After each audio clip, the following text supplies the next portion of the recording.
La cadena Democracia presenta Controversia. Pero estamos retomando con fuerza, cumpliendo las metas previstas. Hay que actuar con la fuerza que se necesita. Controversia. Sería un subsidio directo al consumidor. Una zona de seguridad del Estado. Controversia. Temas relevantes analizados a profundidad. Controversia. Con Miguel Rivadeneira. Comenzamos.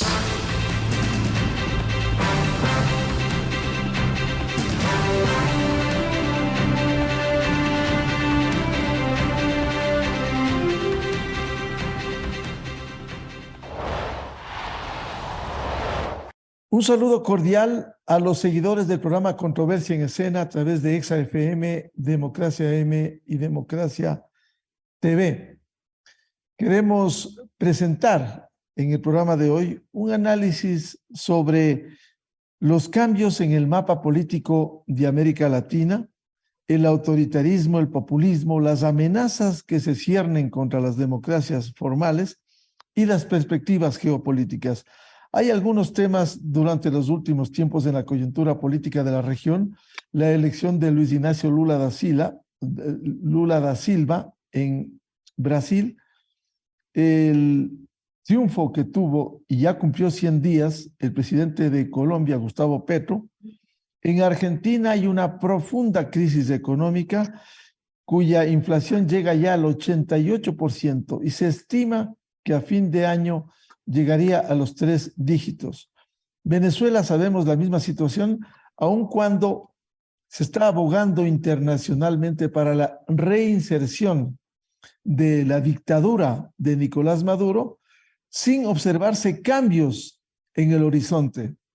Incluso se pretende reactivar la UNASUR, pero con este nuevo perfil que se está viviendo en América Latina. Estos y otros temas queremos hablar con nuestros 3 invitados de hoy, el doctor Daniel Granda, politólogo y catedrático de la Universidad Central, la doctora María José Rodríguez, consultor internacional, y el doctor Jaime Costales, escritor académico, psicólogo social y político. Lo vamos a hacer luego de la siguiente pausa.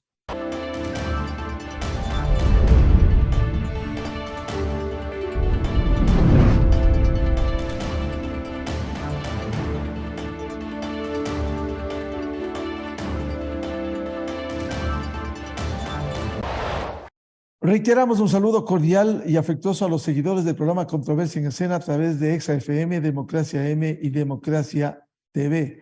Los invitados de hoy, el doctor Daniel Granda, politólogo y catedrático de la Universidad Central, María José Rodríguez, consultor internacional, y el doctor Jaime Costales, escritor académico, psicólogo social y político.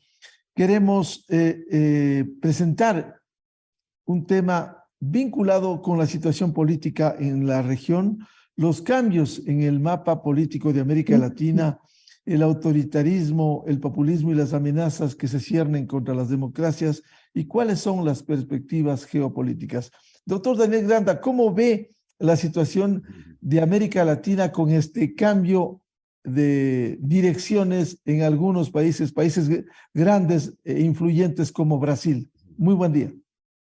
Buenos días, Miguel. Buenos días a los colegas.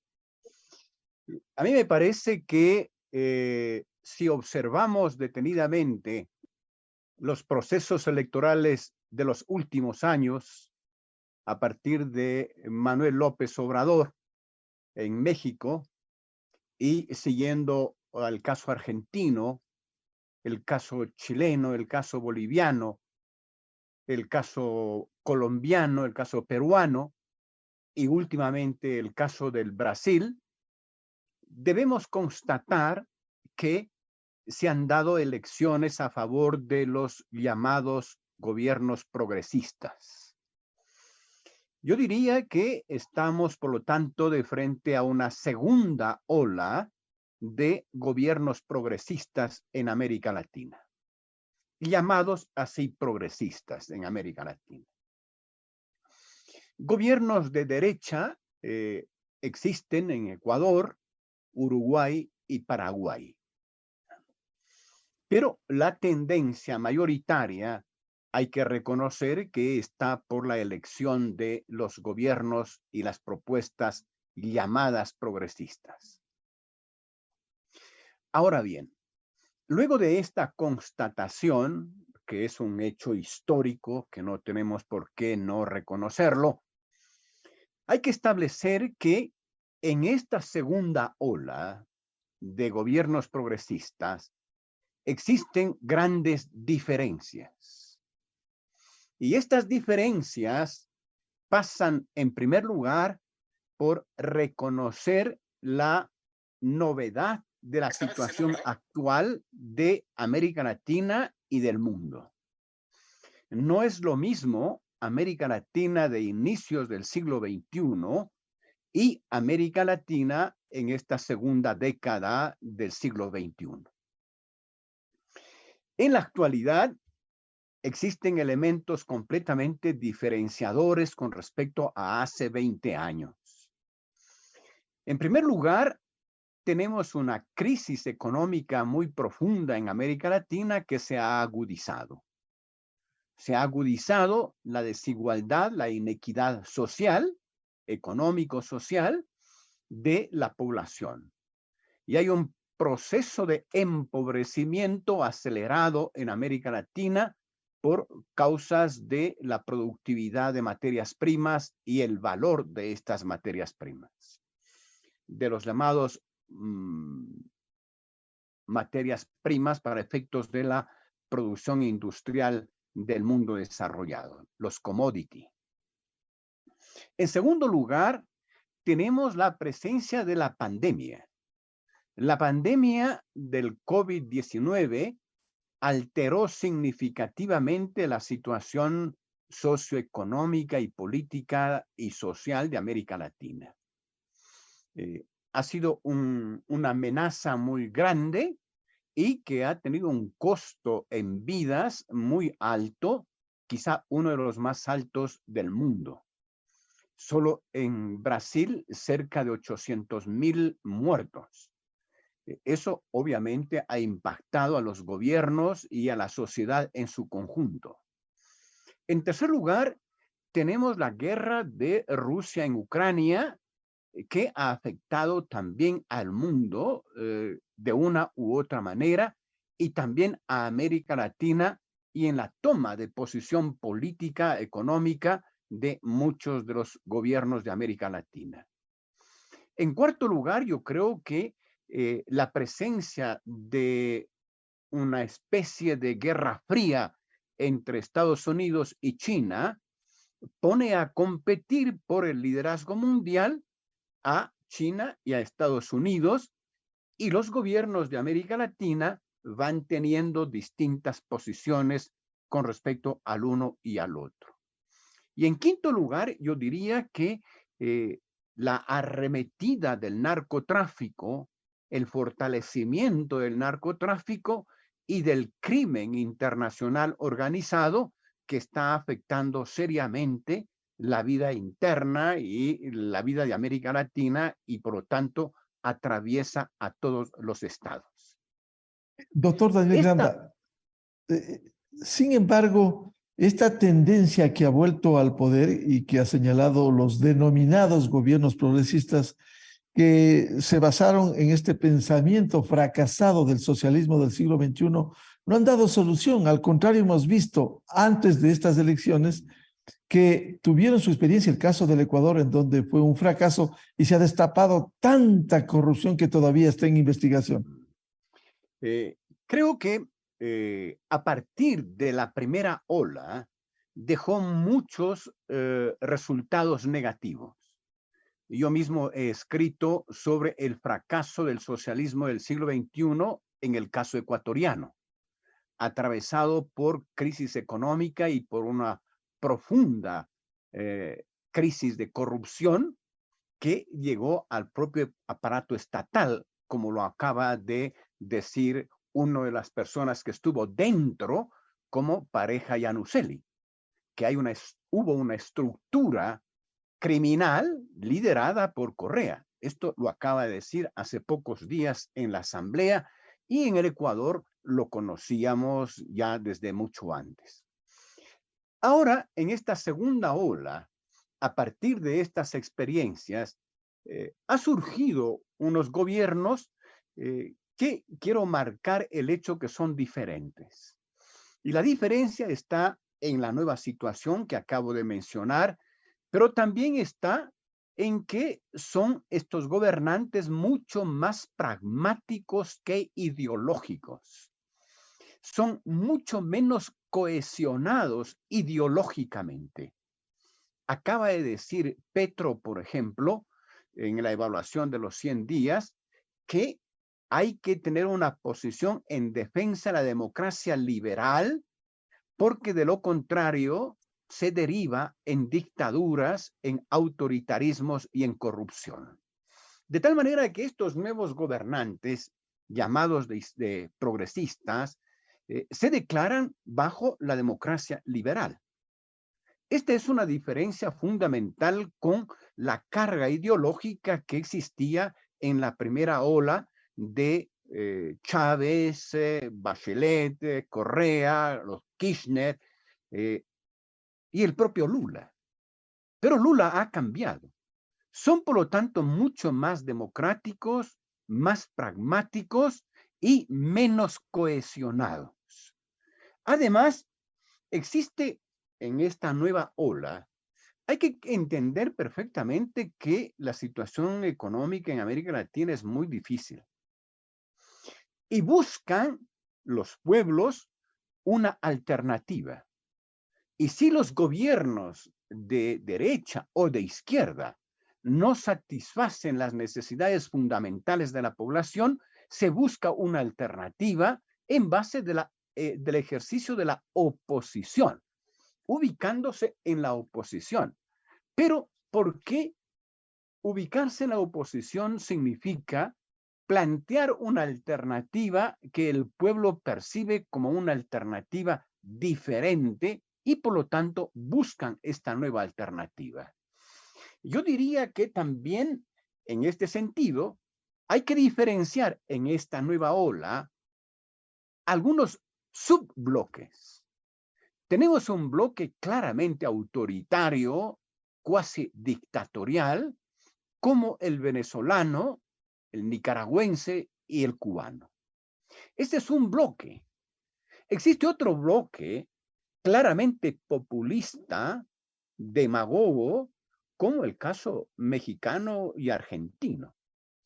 Y existen otros gobiernos llamados progresistas muy débiles, muy débiles. Recordemos el caso de Boric en Chile. Gana las elecciones y a pocas semanas de haber ganado la elección, ha surgido ya un gran rechazo al propio presidente y pierde su bandera fundamental de lucha, que era la aprobación de la nueva constitución. Ahí hay una especie de contradicción, pero esa contradicción se aclara respetando la opinión mayoritaria de los ciudadanos, que quieren una alternativa, quieren algo diferente, quieren un cambio, pero tampoco están dispuestos a aceptar cualquier cosa. Lo eligieron a Boric y a los pocos meses eligen en contra de una propuesta del propio Boric, que fue la nueva constitución. Eso demuestra que el pueblo no está dispuesto a aceptar cualquier cosa. Quiero decir que hay en esta segunda ola de gobiernos progresistas también un alto nivel de rechazo. Y ahora volvemos al caso de Lula. Lula acaba de ganar una elección, no tanto con los votos a favor del proyecto de Lula, sino en contra de Bolsonaro. Bolsonaro fue un muy mal presidente que tiene puntos negativos en el manejo de la pandemia, a quien llamó una gripecita y le costó cerca de 700, 800 mil muertos en Brasil. Y la gran deforestación en beneficio de empresas agroproductivas, que él está involucrado en ese tipo de negocio. Un mal presidente, un mal candidato, pero a pesar de todo aquello, el rechazo a Lula es tan alto que llegó a 49.17% el presidente Bolsonaro, y con un bloque parlamentario muy importante que le hará muy difícil la situación para el gobierno del presidente Claro, Lula. el presidente electo Luis Ignacio Lula da Silva va a tener la mitad de su país en contra, como se expresó. Doy la bienvenida a María José Rodríguez, consultora internacional. ¿Cuál es su primer análisis de este panorama político que está viviendo hoy América Latina? Muy buen día. Muy buenos días, gracias Miguel. Siempre estar en este programa es un reto para los que analizamos, etcétera, porque siempre las preguntas y la contraposición es bien interesante. Vamos a hacer un poco de honor al nombre del programa En Controversia y voy a poner algunos elementos para que empecemos a generar un poco más de debate y no estemos todos en la misma línea. Yo diría que escuchando a mi predecesor, lo primero que tenemos como conclusión es que estamos hablando de bloques en Latinoamérica y nos centramos en un solo bloque. Hablamos y analizamos solamente los gobiernos progresistas y es lógico porque los otros que conformaban, por ejemplo, el grupo del Pacífico y que querían generar una nueva visión, están esmirriados o están totalmente débiles, ¿no? Porque los que componían el Grupo del Pacífico ahora son parte del otro bloque. Entonces, la primera constatación es que parecería que hay un solo bloque dominante y hay una hegemonía mayor, como son todas las hegemonías en Latinoamérica, y esa es una constatación y un hecho. Sí estoy de acuerdo en que hay una suerte de, no subbloques, pero sí tonalidades en este bloque grande, y es que las tendencias poco democráticas como las de Venezuela, Cuba y Nicaragua, sí se deberían diferenciar. Y creo que para que de hegemónico y siga siendo hegemónico en Latinoamérica, tendrá que desprenderse y por lo menos hacer un alejamiento en, por lo menos imagen, de Venezuela, Nicaragua y Cuba para empezar a entender que este otro bloque que se está consolidando es mucho más democrático. También tenemos que tomar en cuenta que la no respuesta de un bloque ante este que parece hegemónico es muy decidor, ¿no? Dice que no hay otros liderazgos y que los otros liderazgos o las otras formas de ver el mundo están quedando para atrás. Y hay que añadir a esto que este bloque hegemónico es hegemónico verdaderamente porque tiene invertidos bastantes elementos de pensamiento y de generación de opinión pública. No es solamente un bloque per se, sino que tiene un think tank que se llama la CELAC y paga y hace estudios y genera documentos, genera white papers, genera libros, artículos, entonces direcciona de alguna manera la opinión pública y genera ciertas verdades que hay que leerlas y hay que verlas. Esta es una tendencia muy importante. Este bloque ha sabido sintonizar muy bien con los valores de las nuevas generaciones, que son valores que van hacia la diversidad, el respeto a la naturaleza, etcétera, etcétera. Sin embargo, también tiene la misma característica contradictoria que tienen estas nuevas generaciones y esta nueva sociedad, que es algo así como diferentefóbicos, ¿no? Somos una sociedad diferentefóbicos y nos gusta solamente la igualdad, por eso estamos tan polarizados también y nos interesa tener un pensamiento parecido al otro. Entonces es muy difícil de generar una visión más de centro, una visión más medida, una visión más de análisis, y los bloques se van conformando en esta misma polarización. Entonces la polarización que vivimos en cada uno de nuestros países se replica a nivel regional y implica y empuja a los líderes a abarcar más, a generar más uniones, a visualizar sus elementos mucho más amplios y dividirse de lo que son los gobiernos mucho menos democráticos o más autoritarios. También creo que hay una progresión en el campo, digamos, de la ideología y de los planteamientos prácticos entre lo que fue la primera ola del socialismo del siglo XXI y esta segunda ola de gobiernos progresistas, aunque en esta segunda ola todavía hay representantes de la primera ola como son Lula, Luis Arce mismo que era vicepresidente de Evo y la Cristina Kirchner en Argentina, ¿no? Digámoslo, son representantes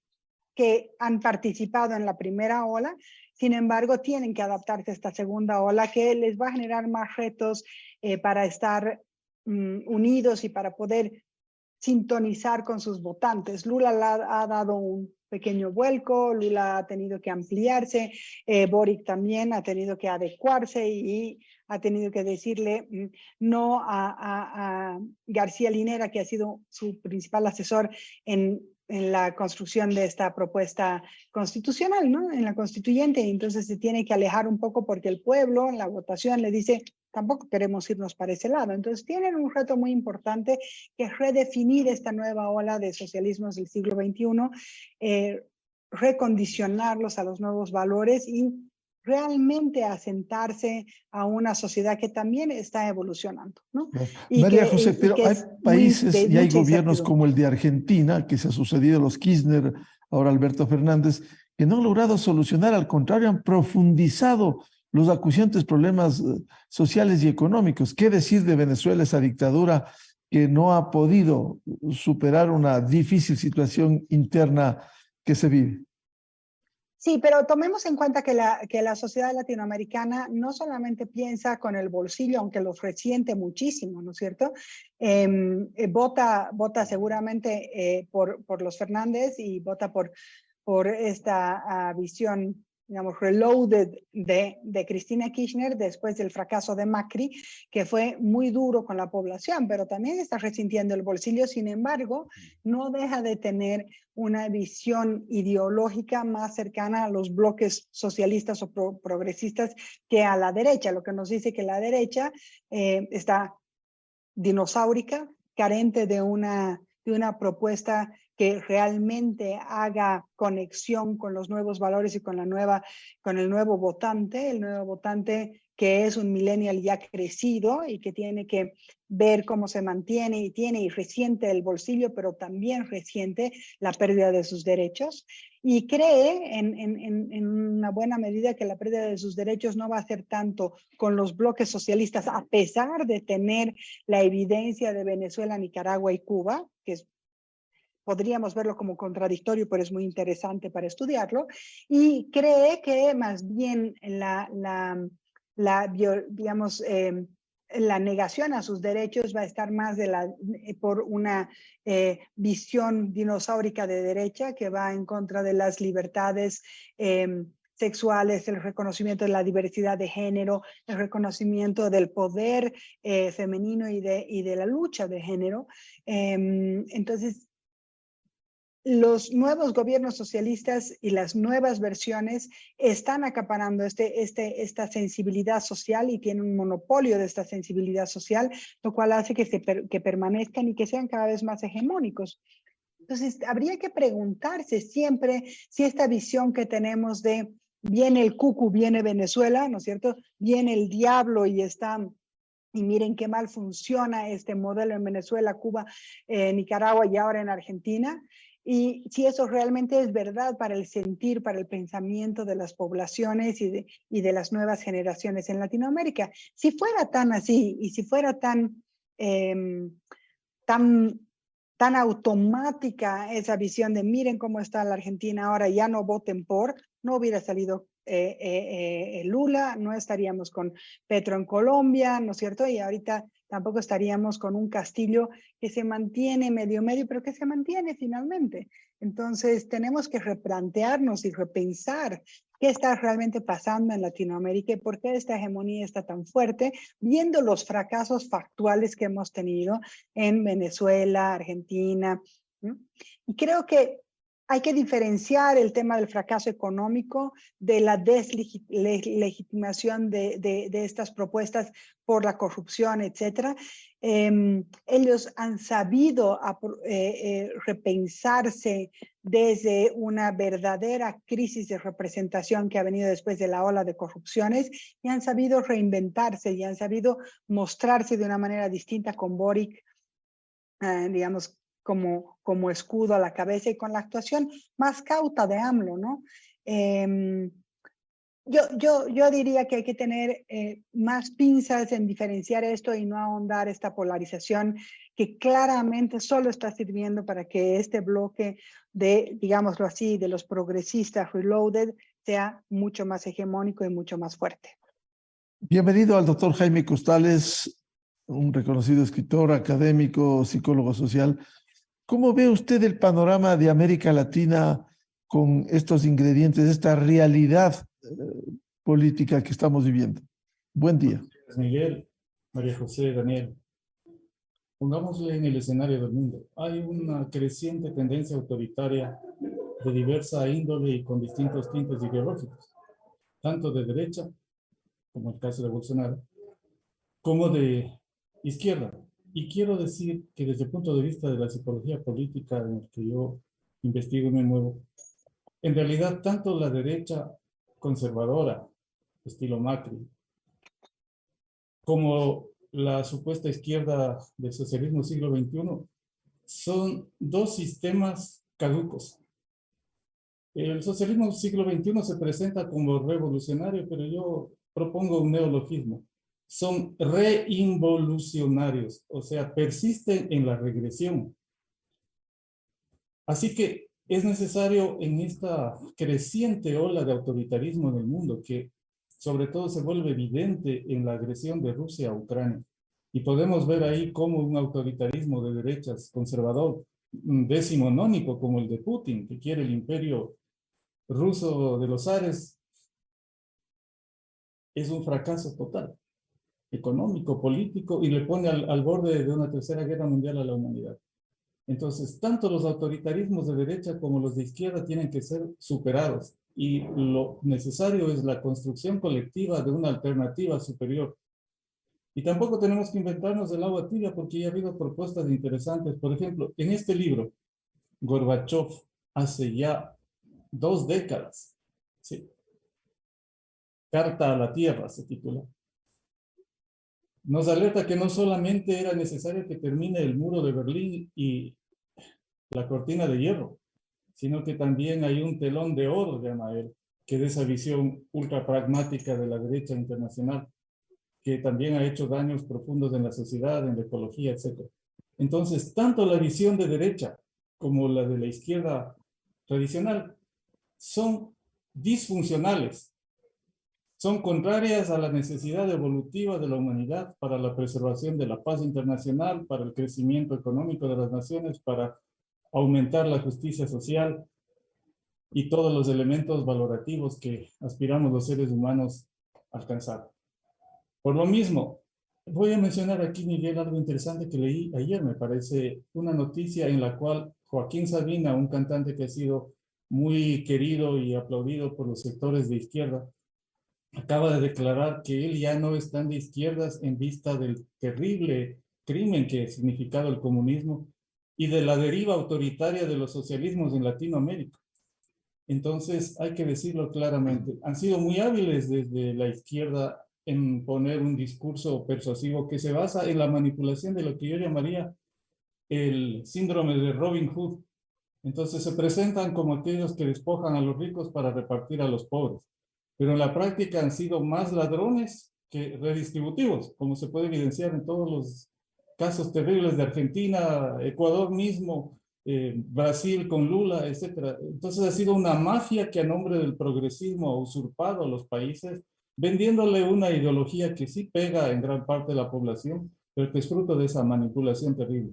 Por eso mismo es necesario que logremos persuadir a la gente a que despierte de esa manipulación y comprenda que tanto los gobiernos de derecha jurásica, como les mencionaba María José, como la izquierda antediluviana, que está presente en el socialismo siglo XXI, tienen que ser superados con una propuesta humanista, ecológica superior, con un nivel de conciencia colectivo diferente. Y esa es una construcción difícil que implica lo que le hemos propuesto varias veces públicamente, una psicoterapia colectiva que cure el alma de sus pueblos para que no se dejen manipular en vía del resentimiento ni con promesas fáciles, Miguel. Entonces, el autoritarismo, no importa de qué signo sea, es atentatoria contra los derechos humanos, es destructor de la naturaleza y pulveriza los espacios de la ley, el imperio de la ley y la democracia. Por lo tanto, ahora que estamos cerca de elecciones, hay que persuadir a la gente ecuatoriana que en defensa de sí misma, individualmente, y de su familia y de la comunidad, no les dé el voto a los autoritarios ni de derecha ni de izquierda que hayan destruido al país y que le han robado hasta las costuras. Entonces, por eso la consigna que yo ya la he lanzado. Ni un solo voto por el correísmo, ni un solo voto por la derecha estilo social cristiana que le hace el juego, ni un solo voto por los violentos Pachacuti y similares de octubre que han servido de caballo de Troya para el intento de regresar del correísmo. Y en el caso ecuatoriano hay que estar muy alertas porque hemos visto con todos los procedimientos de esa década terrible y luego los actuales, las manipulaciones que se hacen en la asamblea, el afán desmesurado y antiético, son capaces de todo con tal de retornar al poder. Y dicen, volveremos. Hay que decir a la gente, volveremos. ¿Volveremos a qué? Pues volveremos a mentir, volveremos a estafar, volveremos a abusar, volveremos a insultar, volveremos a perseguir y volveremos a robar. Entonces hay que hacer un acto de O conciencia. volveremos a la cárcel. Eso sería lo ideal. Deberían volver, pero a la cárcel, así es. Esas mafias deben estar encarceladas, mi querido Miguel. Entonces tenemos que redemocratizar el mundo, como lo propone Mikhail Gorbachev, y por eso incluso creó la Cruz Verde Internacional en defensa de la ecología. Y en una nueva oleada de derechos humanos más avanzados tenemos que entender que ya la derecha tradicional y la izquierda tradicional deben irse al basurero de la historia. ¿Y cómo redemocratizar el mundo, por favor? Justamente la crueldad de la agresión a Ucrania nos alerta el daño que hace el autoritarismo. El irrespeto que tiene por la vida, el irrespeto que tiene por la Carta de las Naciones Unidas. El hecho de poner en peligro a la humanidad entera por la prepotencia de un tipo enfermo, de un megalómano mediocre y banal como Putin, es una alerta de que todo autoritarismo en el fondo es implosivo, es autodestructivo, pero va arrastrando a la sociedad consigo. Entonces, tenemos que ayudar a que los jóvenes, los medianamente jóvenes y los adultos entiendan masivamente que el autoritarismo no es el camino y que el disfraz que use el autoritario, sea de derecha o de izquierda, solo implica dictadura, abuso de poder, ineficacia económica, ineficacia administrativa, violencia, persecución y genocidio. Entonces, tiene que haber un repudio frontal a todo tipo de autoritarismo. Vamos a hacer una pausa y volvemos en este diálogo sobre el panorama político en América Latina.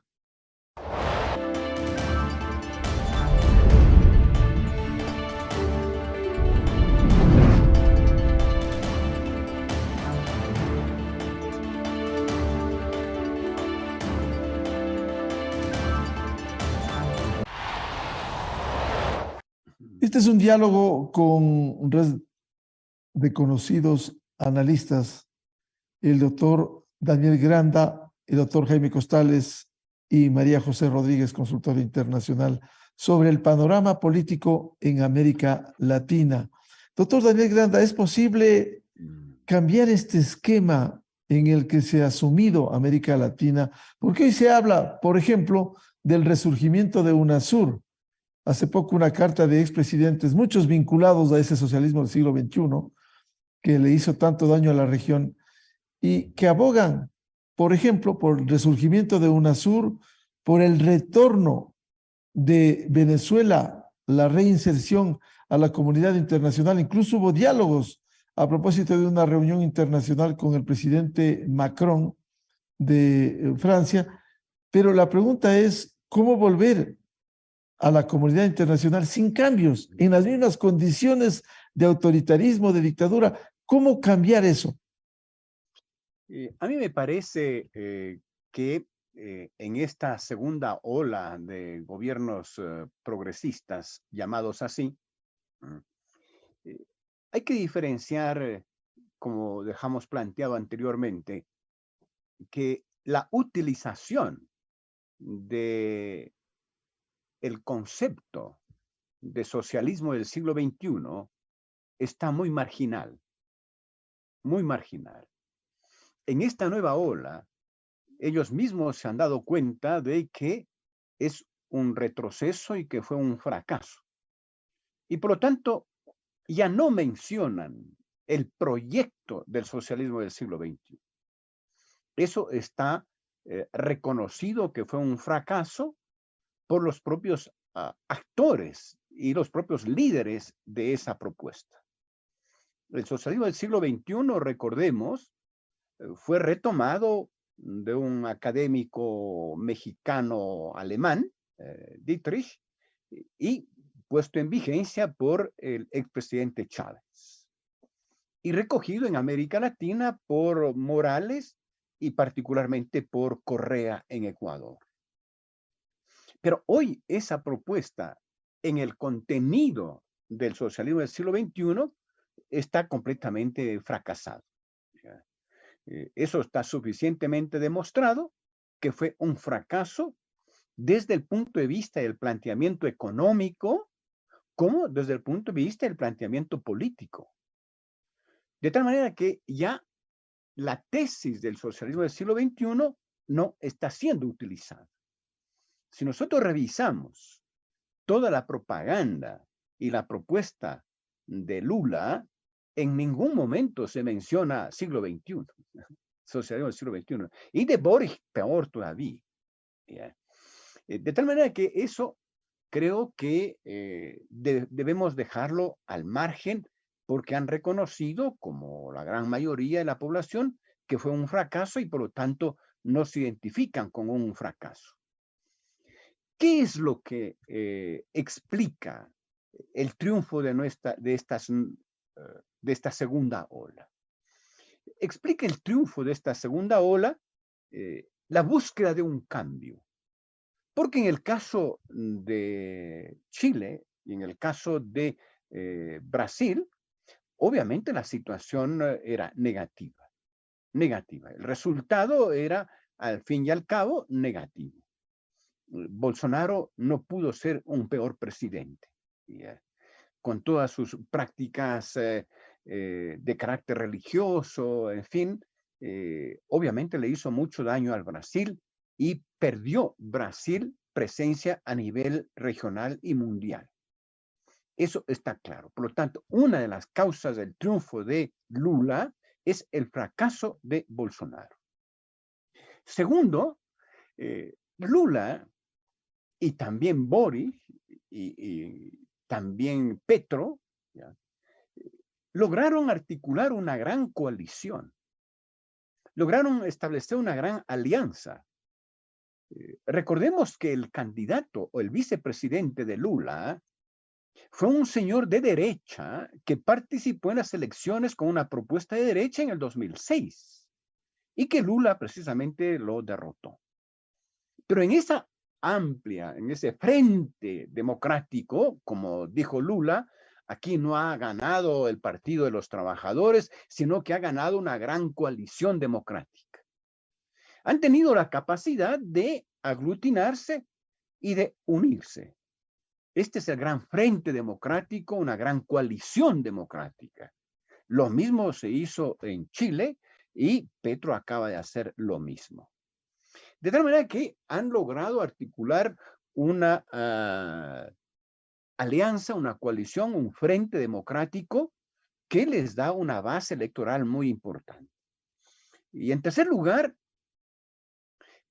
ya no es una propuesta, por lo tanto, del socialismo del siglo XXI, sino que es una propuesta socialdemócrata. Es una propuesta socialdemócrata. Esta segunda ola de los llamados gobiernos progresistas es una propuesta socialdemócrata, muy defensora de la democracia liberal, muy defensora de los derechos humanos y muy defensora del medio ambiente y de la justicia social. De tal manera que ese discurso de la socialdemocracia es la que está siendo triunfante en esta segunda ola. Esta es la diferencia que hay que establecer. Lula ya no es el Lula de inicio del siglo XXI. Ya no es, obviamente, ¿no? Lula es un doctor Granda, y no va a abogar, ha sido mesurado en ese sentido por Nicolás Maduro, va a tomar diferencias con Ortega en Nicaragua, el dictador, o con Cuba de Díaz-Canel. En absoluto. El Lula ya se ha expresado por, obviamente, tener una posición crítica con respecto a Venezuela, tal como lo ha hecho Boric. Boric acaba de decir que hay que superar todos los aspectos negativos de Venezuela y por ningún momento entrará en una deriva hacia Venezuela o Nicaragua o Cuba. De tal manera que hay que establecer las diferencias de estos tres países que hacen un bloque autoritario dictatorial, claramente dictatorial: Venezuela, Nicaragua y Cuba. Ni siquiera la señora de Honduras ha optado por esa línea. De tal manera que hay una posición que hay que irla diferenciando. No hay en la perspectiva geopolítica una posición unánime de los llamados gobiernos progresistas. Hay una diferencia fundamental: la relación con Estados Unidos. Antes de que quizá uno de los primeros presidentes de Estado lo llamó a Lula para felicitarlo, fue el presidente Biden. De tal manera que la relación con Estados Unidos, que era uno de los elementos aglutinantes del proyecto del socialismo del siglo XXI, el antiimperialismo norteamericano, hoy está fuera del discurso. Y están buscando inversión en Estados Unidos para competir con la inversión china. Petro acaba de decir que está abierto a la inversión norteamericana y que vengan para competir con la inversión china, que entre otros proyectos tiene la construcción del metro de Bogotá. De tal manera que hay que tener un análisis mucho más profundo para diferenciar exactamente qué es lo que significa esto. Lula... Doctor Granda, ¿y cómo le ve al Ecuador en este contexto? Lula, que es el presidente del país más grande en América Latina y de una gran capacidad económica y de una gran presencia mundial, intentará una gobernanza global, una nueva gobernanza global donde la presencia de Brasil va a ser muy importante. Y evidentemente ahí el Ecuador va a jugar un papel muy importante porque el Ecuador va a ser parte del Consejo de Seguridad de las Naciones Unidas. Acaba de ser elegido embajador ante la ONU el doctor Pérez Luz, un distinguido académico, muy bien preparado, y estoy seguro que hará un muy buen papel en representación del Ecuador como miembro del Consejo de Seguridad de las Naciones Unidas. Lula intentará una integración regional, como ya lo hizo también en el periodo pasado, pero con diferencias muy claras, muy claras. Es verdad que hay una propuesta de algunos ex cancilleres, entre ellos un ex canciller de Correa, que ha afirmado la necesidad de la recuperación de UNASUR. Yo creo que eso es algo que no se va a dar, no se va a dar. Es un intento de reubicar, porque en este bloque también hay sectores muy atrasados. Y Correa puede representar ese sector más atrasado. ¿Ya? Pero Correa tiene un INRE muy claro que está condenado por corrupción. Y está demostrado en el Ecuador y en el mundo que ha sido el crimen de una estructura mafiosa en el Estado ecuatoriano. Con eso no se va a unir ni Petro, ni se va a unir Boric, ni se va a unir Lula. Eso está claro y Lula lo ha dicho claramente. La integración será bajo los intereses de cada uno de los estados, pero no con personalidades en concreto.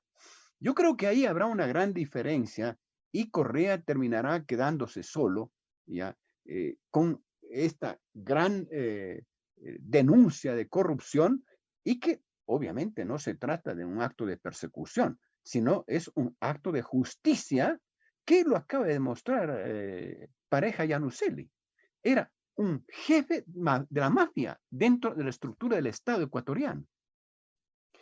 Me parece que para el caso ecuatoriano estamos en una situación muy interesante, muy interesante. Estamos a puertas de un proceso electoral de elecciones intermedias de gobiernos seccionales. Y ahí se juegan alcaldías, prefecturas y una estructura de poder que va a servir para las elecciones de 2024. Yo creo que el presidente Lasso está con una iniciativa muy interesante de la consulta popular.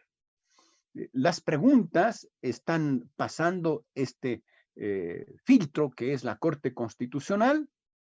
Lo ha hecho muy democráticamente, a diferencia de las consultas populares manipuladas por Correa.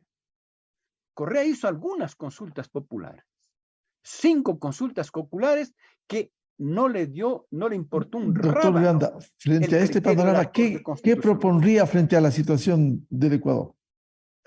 Yo creo que el presidente Lasso debe continuar con el proyecto de la consulta popular. Está teniendo mucha aceptación. El cambio de posición política del presidente Lasso por fin ha entendido que en política hay que tomar la iniciativa. Y de frente al crimen organizado, de frente al narcotráfico que se organizó y se reorganizó en tiempo de Correa y que tiene a Correa como aliado y a su bloque parlamentario como aliado, y aquí llama la atención, mientras los ecuatorianos vivíamos momentos de riesgo, en el Parlamento este grupo, y particularmente algunas señoras asambleístas, defendiendo al criminal, buscando la crisis del gobierno y el triunfo del crimen organizado. Esto es totalmente inaceptable. Pero el pueblo ecuatoriano se está dando cuenta de eso, claramente dando cuenta. Pero ojalá haya un voto razonado, libre, responsable y no caiga con quienes ya le hicieron tanto daño. María José Rodríguez, ¿es posible redemocratizar, como planteaba Jaime Costales, el mundo, la región y su opinión sobre la situación en el Ecuador? Bueno, yo sí creo que lo que dice Jaime es el meollo del asunto, ¿no? Es el tema de la tendencia hacia los autoritarismos, y yo diría que esos autoritarismos incluso coquetean muchos de ellos con el fanatismo, ¿no? Estamos viendo en Irán cómo porque una mujer no se puso un velo bien, no porque no se puso el velo, sino porque no se puso el velo bien, la asesinan y tienen por ello unas protestas desde hace 3 meses, y ahora han decidido que van a dictar sentencia de muerte a los protestantes, ¿no? Entonces, una persona que piensa distinto, que quiere hacer las cosas distintos, que se anima a suavizar la norma, no quitarla, a mover las cosas un poco hacia una visión un poco más asentada a su visión de la modernidad, de su estilo de vida, puede terminar muerto. Y no es que estemos pensando en Irán, eso pasa muy lejos. Pensemos en Venezuela, pensemos en Cuba, pensemos en Nicaragua. Están así de cerquita del fanatismo. Entonces, el tema del autoritarismo y de la constricción del pensamiento es algo que tenemos que pensar mucho, en especial porque vivimos hoy en día en una sociedad, como les decía yo, que es diferente fóbica, ¿no es cierto? O como dice Byul Jun Han, este filósofo coreano, nos dice, vivimos en el infierno de lo igual, pero no un igual masificado. Eso tenemos que tomarlo en cuenta, ¿no? Es un igual de pequeñas causas chiquitas que van alrededor de demandas muy concretas para ese grupo, que sin embargo se convierten en causas que basan y que alimentan a otras causas más grandes sobre lo que podríamos llamar los valores, que yo siempre digo que están volátiles en este momento, de los valores nuevos de la sociedad. Pero este pensamiento que evita lo igual, que evita ser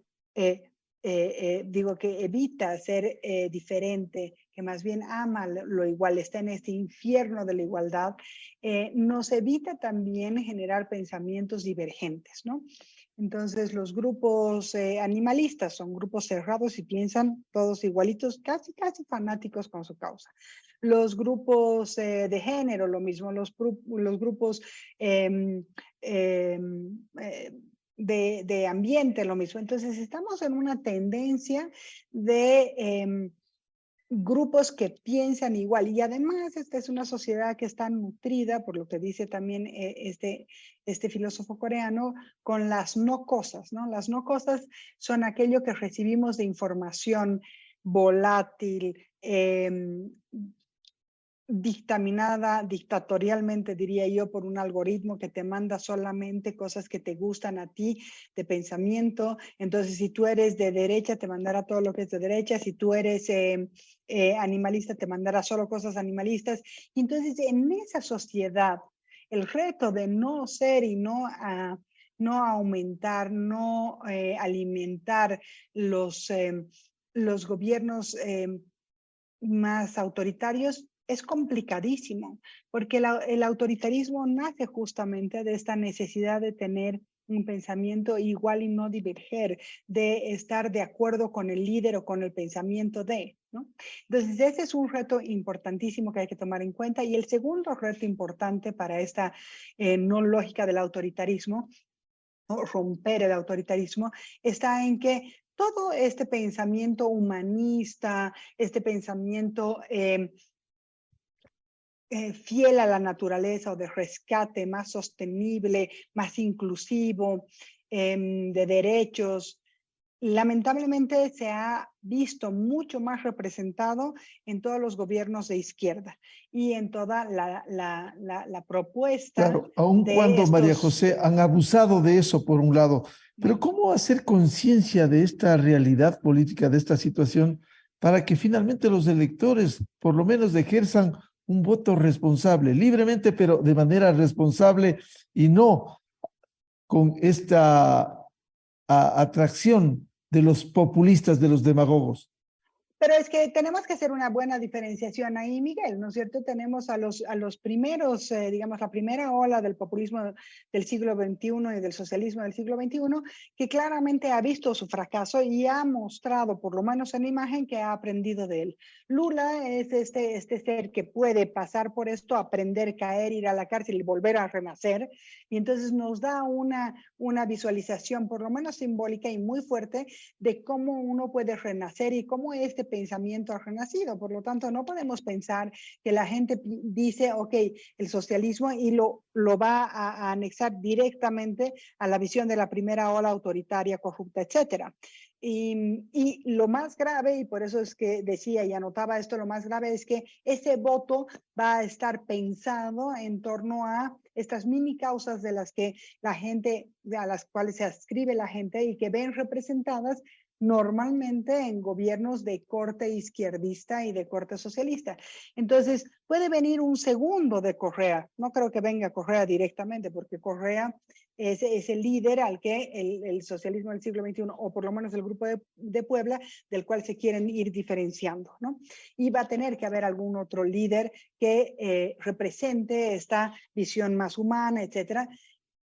Lamentablemente en toda Latinoamérica se está demostrando que estas representaciones van cayendo en propuestas del socialismo ligados al Grupo de Puebla. Y eso tiene que ver también porque somos y hemos sido incapaces en nuestras sociedades durante 20 años de lanzar, fortalecer una visión de centro, ¿no?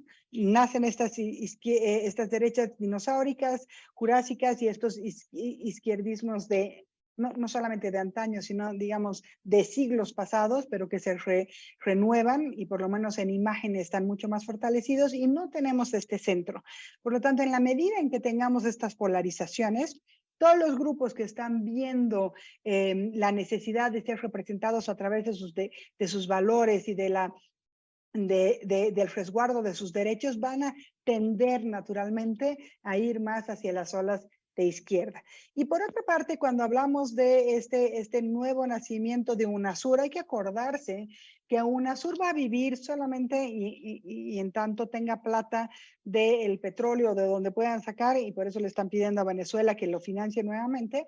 Pero el gran problema de esto y el gran, digamos, la gran ventaja que tienen los grupos, el Grupo de Puebla, es que UNASUR no solamente está formalmente establecido y que necesita que le vuelvan a dar plata, sino que tiene un establecimiento informal, si se quiere, desde la ideología y desde la generación de corrientes de opinión y de un mindset, ¿no?, que está siendo hegemónico. Está representado a través del CELAC, a través de las reuniones que tiene el Grupo de Puebla. Entonces, UNASUR solamente va a ser la fachada de herramientas, si se quiere, una herramienta formal, si es que se tiene plata para hacerla, pero todo lo informal que está sucediendo así esté UNASUR o no esté UNASUR viva, y tenemos que verlo y tenemos que entenderlo, porque si no empezamos a trabajar en una lógica de generar mindsets distintos, más humanistas, verdaderamente humanistas y democráticos, verdaderamente conscientes de la naturaleza y de la inclusión y de la necesidad de la diversidad, vamos a seguir dejando que esta derecha dinosaurica tome la palabra, y entonces todos los nuevos votantes van a terminar votando por las propuestas solamente de izquierda porque se ven, se creen, se integran más a su pensamiento. Y al menos generan una expectativa.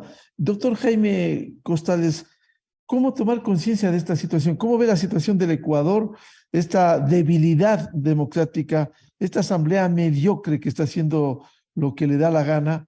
¿Y cómo tomar conciencia de los electores a fin de ejercer un voto responsable? Hay un plan claro de demolición del Estado de Derecho y de la democracia en el Ecuador por parte del correísmo, la narcopolítica y sus aliados. Entonces no podemos ser ingenuos pensando que porque ya no es la situación de los 2000 iniciales, el socialismo del siglo XXI, si retornaría en el caso ecuatoriano, iba a ser un socialismo rosa, delicado y cordial, porque la estructura del poder que implantó Correa es una estructura delincuencial, y Correa es un patócrata, es un término que yo empleo en mi análisis como una enfermedad del poder, ¿no? Entonces, si retornara, sea por vía directa, porque si logran demoler la corte y perdonarle los juicios manipulando la justicia, pues podría ser candidato, ¿no? Pero si no lo fuera, por mucho que sea por intermedio de otra persona, el correísmo va a implantar un gobierno dictatorial. Recordemos que una de las fuerzas que le apoyan es la del movimiento de ISA, y la mentalidad de ISA, lo declara en el libro Estallido, es implantar el comunismo indoamericano, o sea, una declaración de que están verdaderamente por lo menos 3 siglos retrasados en la evolución de la conciencia política y humana. Entonces, tenemos que lograr, Miguel y contertulios, persuadir, inventarnos formas de persuasión que sean más atractivas que el discurso de estos socialistas o socialdemócratas rosas que fácilmente convencen manipulando a la gente, y tenemos que ganarles la mano persuadiendo de una forma más inspiradora, más motivante, más clarificante, que eleve la conciencia colectiva y nos saque de esta especie de eclipse de conciencia en el que está el país, para evitar el retorno de aquellos que, estando en el poder, no serían de una izquierda rosa, cordial, liberal, sino que serían nuevamente capaces de implantar la narcodelincuencia y la narcopolítica en la más grande escala. Entonces depende mucho también de que reaccionemos con un discurso persuasivo, que no sea una extensa exposición de análisis que nos llegan a los jóvenes especialmente. Y en las elecciones hay que pensar que, de lo que entiendo, la mayoría de la población votante está situada entre los 25 y los 60 años de edad. Entonces hay que pensar en ese nicho amplio para persuadirle. Y ya hay un antecedente. El triunfo de Lasso se debe a un acto de conciencia colectiva, sobre todo de los de edad madura y de los ancianos inclusive, que jugándose el pellejo fueron en la época del COVID a votar para evitar el retorno de este autoritarismo. Entonces hay que ganarles publicitariamente, pero no como manipulación que ellos están acostumbrados a hacer, sino despertando la conciencia colectiva y persuadiendo la honda conciencia de autodefensa de los individuos, de la protección de la familia, de la comunidad y del país en su conjunto. ¿Y qué hacer, doctor Costales, con lo que usted hace años describiera? ¿Siguen vigentes estos alegres sátrapas? Sí, solo que ahora han evolucionado de una manera más peligrosa. Ya no solo son los alegres sátrapas de la derecha de los 2000 y anteriores, sino que ahora son los hijos de Putin. O sea, ya una visión fanática, autoritaria, degradada, mucho más peligrosa. Lo cual vuelve más complejo el panorama con incertidumbre, doctor Costales. Así es. Sin embargo, la incertidumbre es generadora de posibilidades para crear y para innovar. Entonces tenemos la obligación de salir del discurso académico y llegar, persuadir de una manera convincente, sencilla, clara. Por eso yo intento compartir esto con mis alumnos y les pregunto a ellos cómo podríamos llegarles, de qué manera, qué lenguaje podemos utilizar para que les toque, les conmueva corazón adentro, mente adentro, para que ustedes reaccionen y se apropien de la defensa de su país. Ese es un amor de patria que hay que construir de una manera diáfana, y ellos, los jóvenes, nos pueden enseñar formas nuevas a través, por ejemplo, de las redes, de cómo cambiar el discurso para que sea suficientemente eficiente y les ganemos la mano a los dinosaurios de la izquierda y de la derecha. Y yo añadiría los jóvenes ahí están conscientes de eso. María José. Yo añadiría ahí que no solamente es la narrativa, porque la narrativa sí tiene que basar en estos valores, sino que tenemos que empezar a bajar estos valores volátiles con los jóvenes y empezar a ver que se construya una narrativa de verdadero centro que nos dé una oportunidad de encontrar un nuevo futuro verdadero para no estar atrapado en estas dos polaridades que son fanáticas, ¿no? Que no nos van a llevar en ningún momento a representar toda esta riqueza del Ecuador. Vamos a hacer una pausa publicitaria y volvemos en este programa.